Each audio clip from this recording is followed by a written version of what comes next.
ಕಟ್ಸಿರೋದು, ಆ ಕಡೆ ಚೌಟ್ರಿ ಕಟ್ಸಿರೋದು, ಇದಕ್ಕೆಲ್ಲ ಹೆಲ್ಪ್ ಮಾಡ್ತಾರೆ. ಇದಕ್ಕೆಲ್ಲ ಹೇಗೆ ದೇವಸ್ಥಾನ ಮಾಡಿದ್ರೆ ಅಮೌಂಟ್ ಬರುತ್ತೆ. ಬಟ್ ನಾವು ಬಂಧುಗಳೇ, ಹಳೇಬೀಡು ಸಮೀಪ ಪುಷ್ಪಗಿರಿ ಕ್ಷೇತ್ರ ಅಂತ ಮಲ್ಲಿಕಾರ್ಜುನ ಸ್ವಾಮಿ ದೇವಸ್ಥಾನ. ಇದು ತುಂಬಾ ಪ್ರಾಚೀನ ಕಾಲದ ದೇವಸ್ಥಾನ. ಇದು ನೀವು ನೋಡಿರ್ತೀರ. ಒಳ್ಳೆಯ ಶಿಲ್ಪಕಲಾ ಕೇಂದ್ರ.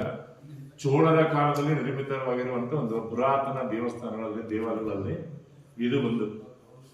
ಹಳೇಬೀಡು, ಬೇಲೂರು ಇವೆಲ್ಲ ಪ್ರಾಚೀನ ಕಾಲದ ಶಿಲ್ಪಕಲಾ ಕೇಂದ್ರಗಳಲ್ಲಿ ಇದು ಒಂದು ಪ್ರಮುಖವಾದ ದೇವಸ್ಥಾನ. ನೀವು ನೋಡಿರ್ತೀರ. ಹಳೇಬೀಡು ಬಂದವರು ಈ ಪುಷ್ಪಗಿರಿ ಕ್ಷೇತ್ರಕ್ಕೆ ಭೇಟಿ ಕೊಡಿ, ಮಲ್ಲಿಕಾರ್ಜುನ ಸ್ವಾಮಿ ದೇವರ ದರ್ಶನ ಮಾಡಿ. ಜೀವನದಲ್ಲಿ ಒಮ್ಮೆ ನೋಡಬೇಕಾದಂಥ ಸ್ಥಳ, ಅಪರೂಪದ ಸ್ಥಳಗಳಲ್ಲಿ ಈ ಪುಷ್ಪಗಿರಿ ಕ್ಷೇತ್ರವನ್ನು ಬಂದು. ಕರ್ನಾಟಕದಲ್ಲಿ ಪುಷ್ಪಗಿರಿ ಕ್ಷೇತ್ರ ಎರಡಿದೆ. ಒಂದು ಸೋಮಾರಪೇಟೆ ಹತ್ರ ಕುಮಾರಗಿರಿ ಪರ್ವತದಲ್ಲಿರುವಂಥದ್ದೊಂದು, ಮತ್ತೆ ಇದು ಕೂಡ ಪುಷ್ಪಗಿರಿ ಕ್ಷೇತ್ರ ಅಂತಲೇ ಹೆಸರು. ಓಂ ನಮಃ ಶಿವಾಯ.